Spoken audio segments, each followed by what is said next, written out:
swear that you will faithfully execute the office of President of the United States. that I will faithfully execute the office of President of the United States And will, to the best of your ability, and will, to the best of my ability, preserve, protect, and defend the Constitution of the United States. preserve, protect, and defend the Constitution of the United States. So help you God.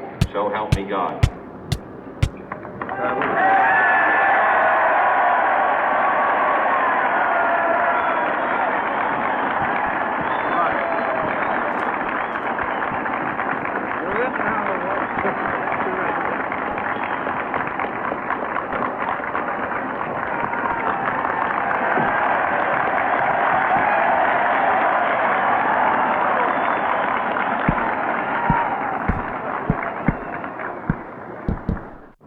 Vice President Johnson, Mr. Speaker, Mr. Chief Justice, President Eisenhower, Vice President Nixon, President Truman, Reverend clergy, fellow citizens.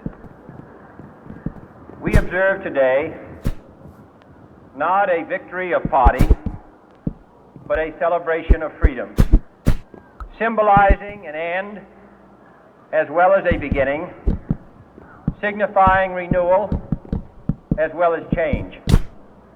For I have sworn before you and Almighty God the same solemn oath our forebears prescribed nearly a century and 3/4 ago. The world is very different now, for man holds in his mortal hands the power to abolish all forms of human poverty and all forms of human life. And yet the same revolutionary beliefs for which our forebears fought are still at issue around the globe. The belief that the rights of man come not from the generosity of the state, but from the hand of God. We dare not forget today that we are the heirs of that first revolution.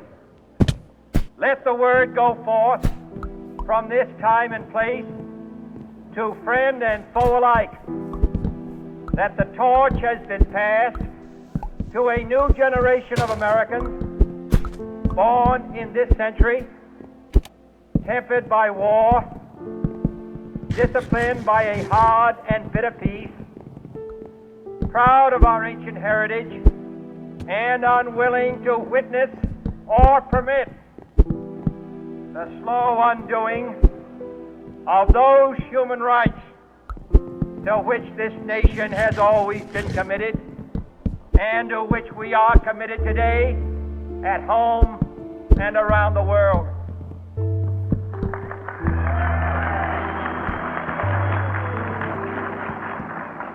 Let every nation know, whether it wishes us well or ill, that we shall pay any price, bear any burden, meet any hardship, support any friend, oppose any foe, to assure the survival and the success of liberty.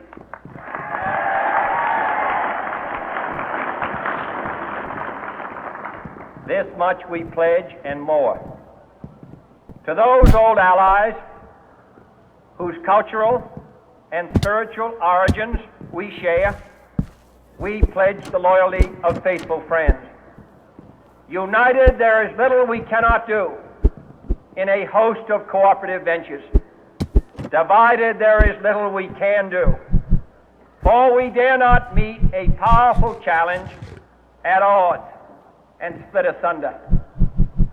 To those new states whom we welcome to the ranks of the free, we pledge our word that one form of colonial control shall not have passed away, merely to be replaced by a far more iron tyranny.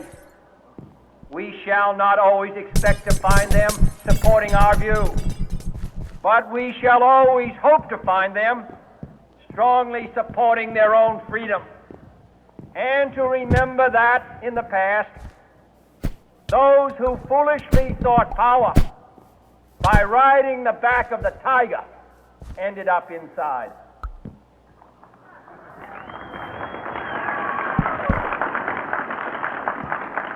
To those people in the huts and villages of half the globe struggling to break the bonds of mass misery, we pledge our best efforts to help them help themselves for whatever period is required, not because the communists may be doing it, not because we seek their votes, but because it is right. If a free society cannot help the many who are poor, it cannot save the few who are rich.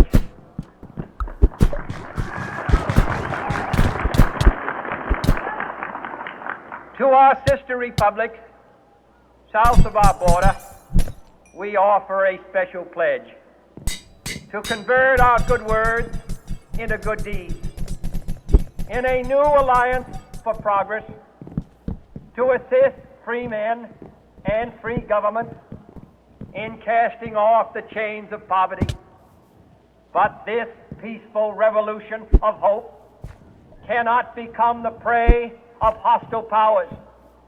Let all our neighbors know that we shall join with them to oppose aggression or subversion anywhere in the Americas. And let every other power know that this hemisphere intends to remain the master of its own house.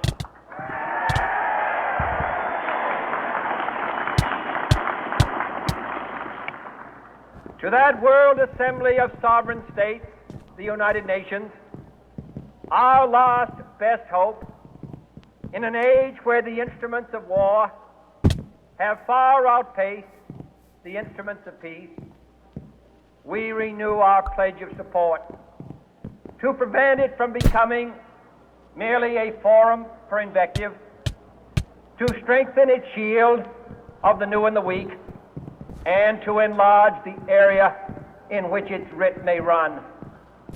Finally, to those nations who would make themselves our adversary, we offer not a pledge, but a request that both sides begin anew the quest for peace. Before the dark powers of destruction, unleashed by science, engulf all humanity in planned or accidental self-destruction, we dare not tempt them with weakness, for only when our arms are sufficient beyond doubt can we be certain beyond doubt that they will never be employed. But neither can two great and powerful groups of nations take comfort from our present course, both sides overburdened by the cost of modern weapons, both rightly alarmed by the steady spread of the deadly atom, yet both racing to alter that uncertain balance of terror that stays the hand of mankind's final war. So let us begin anew, remembering on both sides that civility is not a sign of weakness, and sincerity is always subject to proof. Let us never negotiate out of fear, but let us never fear to negotiate.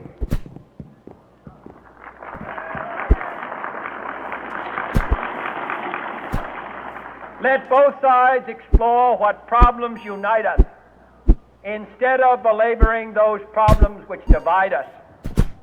Let both sides, for the first time, formulate serious and precise proposals for the inspection and control of arms, and bring the absolute power to destroy other nations under the absolute control of all nations.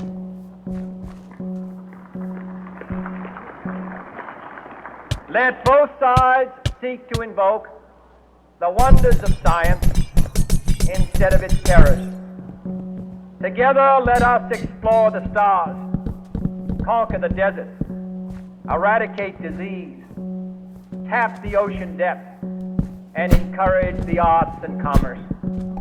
let both sides unite to heed in all corners of the earth the command of Isaiah to undo the heavy burden and let the oppressed go free. And if a beachhead of cooperation